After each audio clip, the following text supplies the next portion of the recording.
This video new in overnight from Portland, Oregon. Police firing tear gas at protesters. These protests have been going on almost daily for more than 50 days now since the killing of George Floyd by police in Minneapolis. But the Trump administration has deployed federal agents in military garb and gear who report to the Department of Homeland Security to crack down on the protests. And local officials are very upset about this, local and state officials, I should say. Salima Shivji is in Washington with more on that. As I said, it's a pretty worrisome situation, ongoing for a long time, Salima, but it seems to be escalating. What is the latest happening there?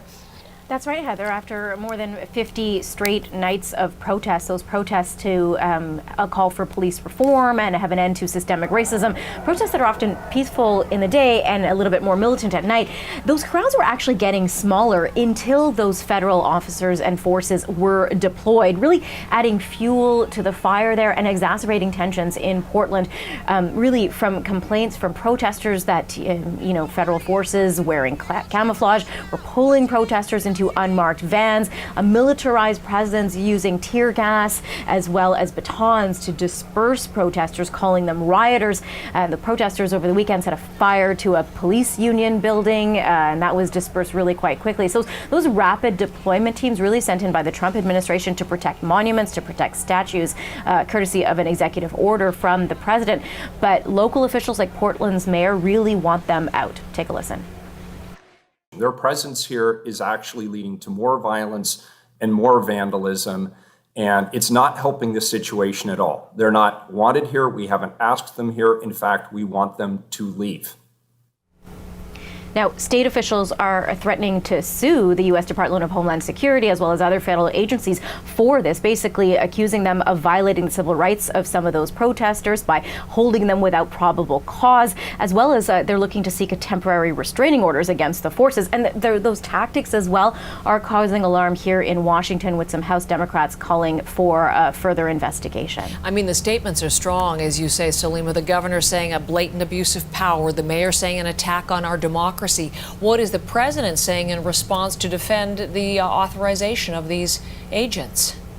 Well, Donald Trump really doubling down on the need for having federal forces there in Portland as well as in other cities, basically on what is a key campaign tactic for the president, really that message of law and order and force, and the need for it across the country. Trump tweeted on Sunday redressing this and basically heaping blame on local leaders for saying that they had really lost control over the situation after 50 days and what he called, an anarchy and a situation that was out of control. This, of course, as you mentioned, despite really strict opposition from everybody in the state of Oregon, obviously a Democratic state, the mayor, the governor, as well as Oregon's attorney general, who really says that Portland and the city are being used for political purposes. Take a listen.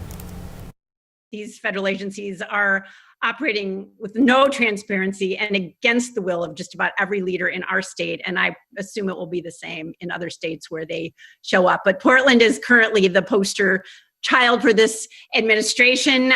They are using us, sort of throwing mud on the wall to see if this is an issue that might stick for the president.